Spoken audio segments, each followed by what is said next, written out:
자, 앞 시간에 이어서 메뉴 전표 입력에서 메뉴 내역을 살펴봤고, 이제 기능 버튼, 이 메뉴 전표 입력의 상단부에 있는 기능 내역들을 한번 보도록 하겠습니다. 기능 내역이 워낙 많아서 뭐 1월부터 12월까지 기한을 일단 선택해주고, 이러면 이제 이 활성화되죠. 활성화되는데, 뭐 F3 자금 관리부터 시작해가지고 뭐 자금 관리는 그냥 활성화되는 게 아니라 여기 매출 채권이나 이런 게 발생할 경우에 이렇게 뭐 채권이 발생하는 경우에 자금 관리 부분이 입력할 수 있는 거예요. 그러니까 여기에 뭐 이 어음이랄지 이런 것들 입력할 때 자금 관리 부분이 있는 건데 이거는 일반 전표 입력에도 똑같이 있어요. 기능이.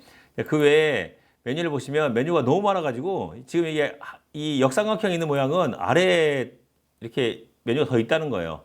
검색 밑에도 있는 것은 이런 거 더 있고, 그 다음에 뭐 마찬가지로 간편집게 밑에도 이렇게 많이 있는데 이걸 일일이 다 기억해서 볼 수가 없어요. 그래서 아시다시피 여기다가 툴바 모음, 이 상병 표기, 짝대기 3개, 상병 표시 모양 밑에다가 툴바를 다 모아놨어요. 다 풀어가지고 다 여기다 모아놨어요. 한꺼번에 보기 좋게 해서 모아놨으니까 보시되 첫 번째 이제 하나씩 봅시다. 하나씩 뭐 그중에서 뭐 중요하지 않은 것 빼고 보자면 복사나 이동 기능은 왜 해놨느냐? 똑같은 뒤에 가서 이제 한번 나중에 이제 그 전표 입력할 때 보겠지만은 똑같은 내용을 계속해서 입력하려면은 이게 똑같은 내용 그 입력하는 것이 더 빠를 수 있겠지만 뭐 내용이 좀 복잡하다 이런 기능 것들 혹은 또 이제 분기가 좀 특이하다. 분기가 뭐 파생 상품 뭐 분기랄지 뭐 이런 것들 내가 익숙하지 않아서 분기가 익숙하지 않은 건 내역들 전에 분기한 내역 보고 복사해주고 싶다. 복사해가지고 한번 그대로 숫자 한번 바꿔가지고 하고 싶다라고 하는 경우에는 복사라는 기능이 사용되기도 해요. 복사해가지고 쓰게.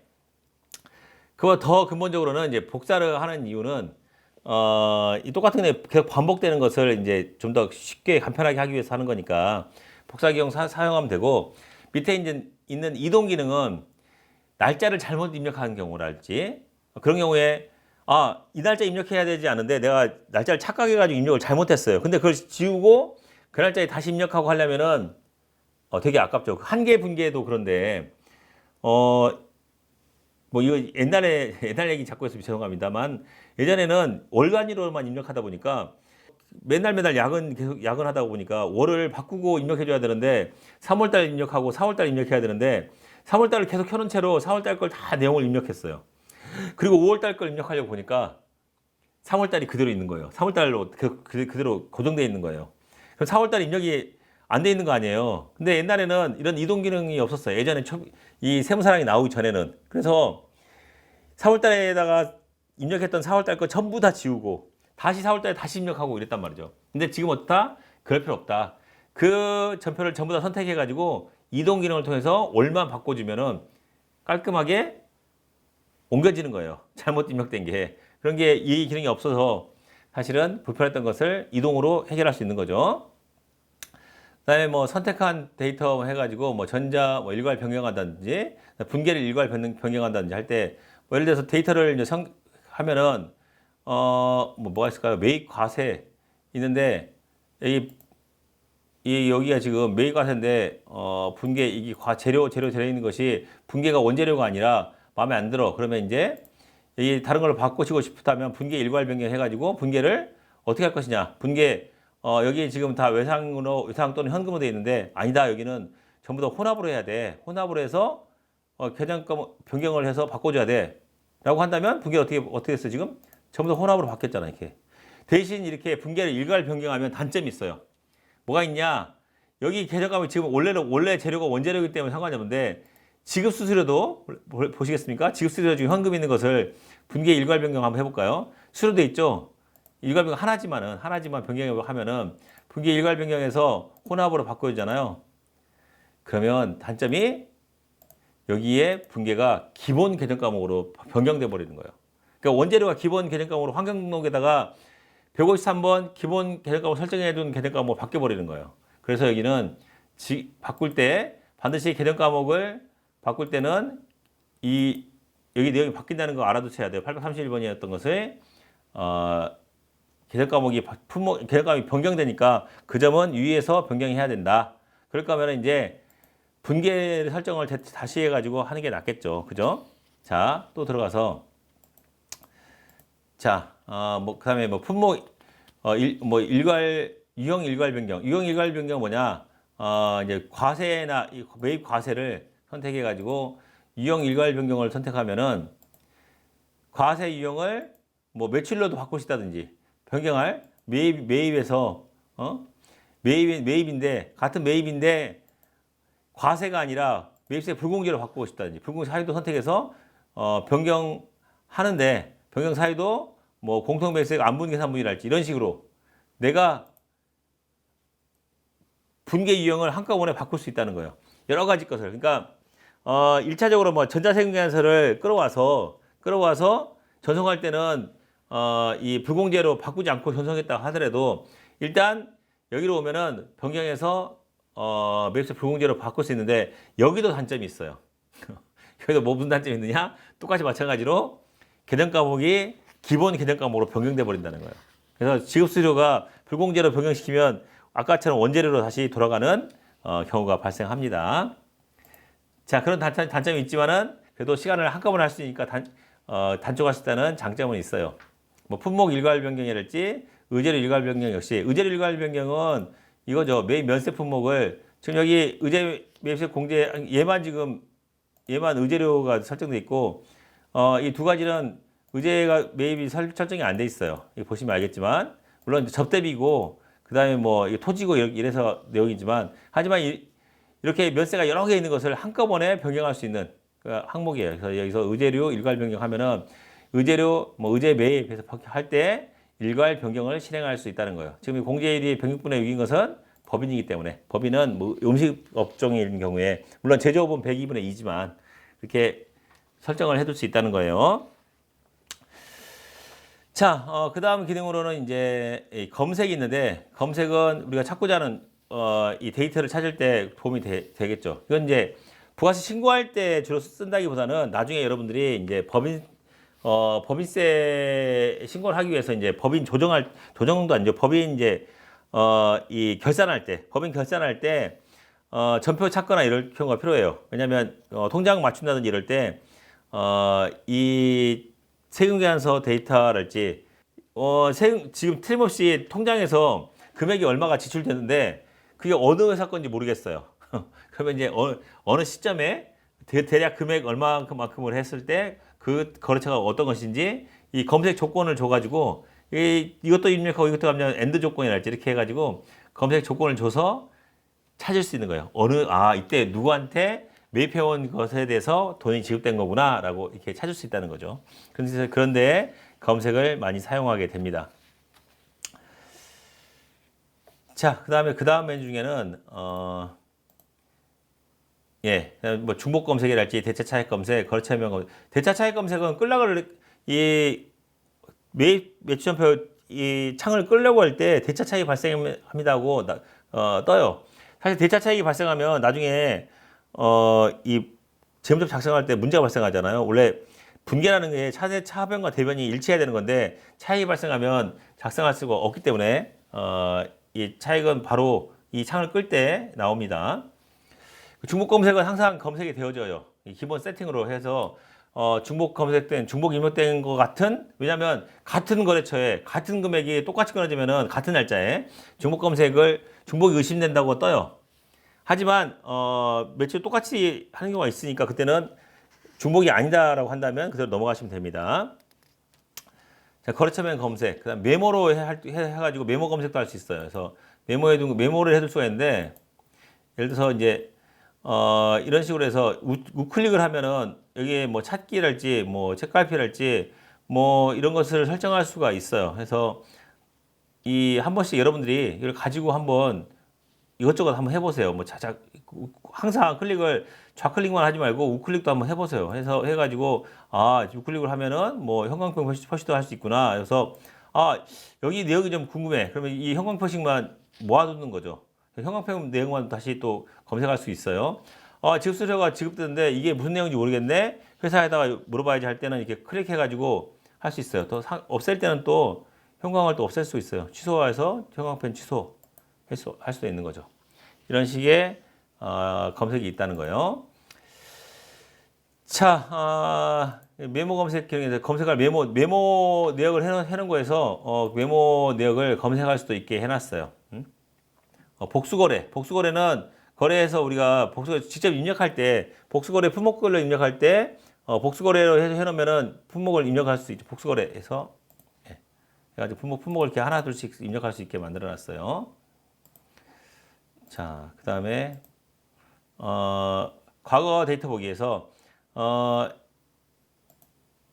이렇게 해서 전에 어떻게 데이터를 입력했는지 과거 데이터를 볼 수 있게 해놨습니다. 자, 간편 집계에서 이 입력한 내역을 현재까지 현황을 우리가 선택한 기간의 현황을 간편하게 집계해서 현황을 지금 입력되는 것이 어느 정도 되는지 볼 수 있게 만들어 놨어요. 자, VAT 유형별로 집계해서 세금계산서, 계산서, 카드, 현금 내역을 어느 달에 어느 정도 입력되어 있는지. 그러니까 여러분들이 이런 말씀드리기 그렇지만은 어느 정도 이 진도가 지금 어느 정도 나가는지를 이것만 내가 굳이 다 보지 않아도 여기는 창만 띄워서 보면은 알 수가 있어요. 아, 세금계산서가 월별로 어느 정도 입력이 돼 있구나. 계산서는 어느 정도 입력돼 있고 카드가 입력돼 있고 뭐 현금도 있고. 아, 이 친구가 지금 세금계산서, 계산서는 업로드를 시켜놨는데 이게 카드는 업로드를 안 했네. 이렇게 내역도 볼 수 있다는 거예요. 그러니까 그 기간에 이런 식의 유형별 집계를 통해서 볼 수가 있어요. 그러니까 알아야지 그만큼 볼 수 있는 거니까 집계를 통해서 볼 수가 있습니다. 그다음에 뭐 어음책 등록이랄지 이런 것은 여러분들이 자금관리나 이런 데서 어음책 등록해서 보는데 사실은 이게 회사에서 쓸 때는 유용하죠. 근데 우리 같이 이제 세무 대리인은 한 회사만 이렇게 집중적으로 뭐 격리 아웃소싱이나 하는 경우가 아니면은 쓰는 경우가 좀 드물죠. 일일이. 근데 회사에서 쓸 때는 좀 유용하죠. 어음책 등록해서 어음별로 구분해서 할 수 있으니까.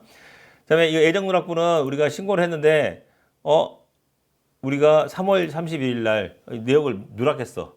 원래 일기 예정분에다 신고를 했어야 되는데 누락했다라고 한다면 뭐 거기다 예정 누락해가지고 예정 누락분 뒤에 이제 설명을 다시 해드릴 거예요. 그래서 예정 누락분 해가지고 확정기간 시작일을 2022년 4월달에 시작해라고 해서 2022년 04월에 시작해 한다면 이때 등록을 해두면은 굳이 내가 날짜를 바꾸지 않아도 이제 입력해놓고 예정 누락분 해두면은 예정이 아닌 확정 신고서에 이게 반영되어 가지고 나오게 설정을 해놓은 거예요. 자, 그 외에는 뭐 일일 자금이랄지 이런 거 일일 자금은 이제 회사에서 필요하겠죠. 회사에서 매일매일 뭐 퇴근하기 전에 뭐 그 내역 뭐 보고하고 한다. 일단위 정산한다. 할 때는 일일 자금이 필요하겠습니다. 계정 조회도 할 수 있어요. 계정 조회에서 뭐 이렇게 현금, 부가세, 예수금, 뭐 상품 매출 이런 식으로 검색도 가능합니다. 선택해가지고 자, 아까 왔던 여기서 메모도 등록할 수 있어요. 메모 등록해놓고 아까 메모 검색하는 거예요. 메모 내가 잘 모르겠다 해서 내용 문의해야겠다라고 한다면 등록을 해두면 메모가 되어 있어요. 그럼 이 내용 되어 있는 것을 나중에 검색할 때 아까 메모 검색에서 문의라고 써 있는 걸 검색해 보자라고 하면은 이 문의라고 써 있는 검색 메모 내역이 뜬다는 거예요. 자, 그런 식으로 메모하고 내역을 검색하고 할 수 있습니다. 등록 전 매입도 등록 전 매입 세금계산서의 주민기재부분으로 체크 또는 취소하는 경우 사용하고 탭화면 설정은 아까 해서 보셨죠? 탭화면 설정 이렇게 뭐 매출 4개, 매입 4개 우리가 마음대로 설정할 수 있다는 것 보셨습니다. 그다음에 품목을 등록한다든지 품목 등록에서 품목을 사용할 수 있게 해놨어요. 이런 경우는 이제 우리가 세금계산서를 여기 세무사랑 프로를 통해서 세금계산서를 발행하거나 하는 경우에 유용하게 쓸 수가 있겠죠. 우리 뭐 세무사무실 같으면 품목, 뭐 기장료, 뭐 조정료, 뭐 장부대 뭐 이런 식으로 해가지고 품목을 몇 개 설정해두면은 그걸로 해서 사용하는데 뭐 굳이 다 쓰지 않아도 상관없겠죠. 인감 등록은 다른 게 아니라 이 인감 도장을 그러니까 종이 세금계산서 같은 거 발행할 때 인감 도장 찍어지게 해서 할 수 있어요. 근데 인감은 직접 사진으로 이제 도장을 사진으로 해서 이 그림 파일로 해가지고 해서 올릴 수도 있는 인간 파일로 올릴 수도 있는 거고 회사 설정에서 회사 등록상에서 자동으로 여기 보면 회사 도장을 자동으로 생성할 수 있게 해놨어요. 그래서 자동 생성 도장을 해놓으면 이런 식으로 법인용 같은 경우에 뭐 대표이사 뭐 주식회사 세무사랑 대표이사 해가지고 적용해 놓으면 이런 식으로 법인 도장이 올 수 있게 해서 이제 내부 결제용이나 이럴 때 아니면 뭐 이렇게 회사에서 발행하는 뭐 문서 같은 거 뭐 그런데 유용하게 쓰이죠. 뭐 재직증명서랄지 뭐 경력증명서 이런 거 할 때는 회사 도장 해가지고 일일이 다 찍지 않아도 출력할 때부터 출력물에 인쇄되게 할 수 있도록 만들어 놨습니다. 뭐 그것도 누군가 요청해서 만들어 놓은 거니까 유용하게 쓰실 분은 쓰시겠죠. 그다음에 가산세 입력인데 가산세 입력은 가산세 입력할 때 매출 뭐 가산세 입력해야 한다고 할 때는 가산세 입력하면은 예 여기 방금 전에 뜬 것만 여기만 입력할 수 있는 거예요. 가산세 아무거나 뜬 게 아니라 매출은 과세, 영세, 면세만, 매입은 과세, 영세, 면세, 수입만 가산세를 입력할 수 있는 거예요.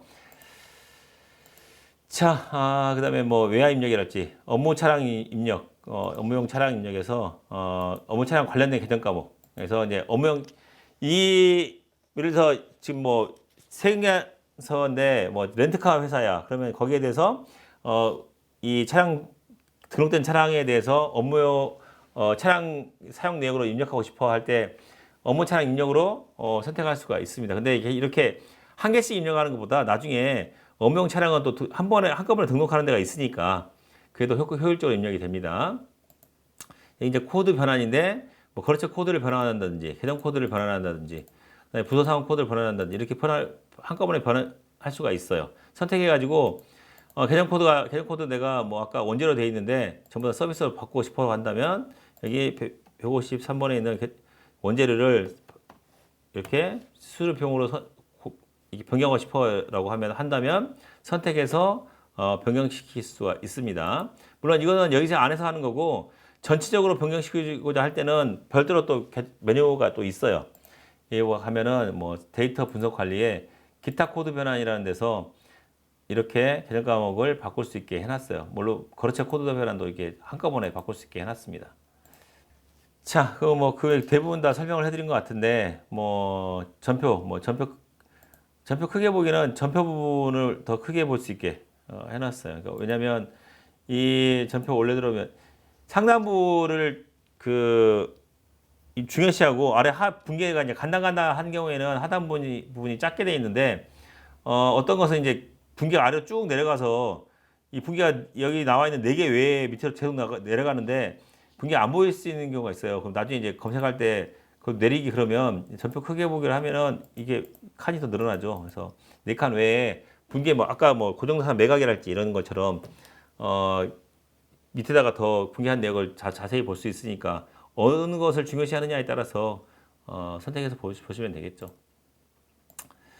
자, 뭐 이런 식으로 구성이 되어 있으니까 여러분들이 두려워하지 마시고 항상 한 개씩 여러분들이 눌러보고 해보세요. 뭐 이거 한다고 해서 여러분들 진짜 두렵다. 내가 이게 잘못 건드려서 잘못될까 두렵다고 한다면 회사를 하나 그대로 카피해가지고 없는 번호에다가 한번 다시 심어가지고 그 회사하고 연습 한번 해보세요. 하루치고 뭐 연습 써가지고 연습하는 회사 하나 만들어서 여러분들이 거기 회사에서 온 없이 한번 눌러보고 다 눌러보고 해서 여러분 것으로 만드셔야 돼요. 여러분 손으로 다 입력해보고 손으로 눌러보고 한 것만이 되는 거예요. 제가 설명하는 거 본다고 해서 실력이 늘지 않아요. 하나씩 눌러보다 보면은 매일매일 30분씩만 이 프로그램을 가지고 놀면은 1년 뒤면 여러분이 저보다 더 잘하는 전문가가 될 거예요.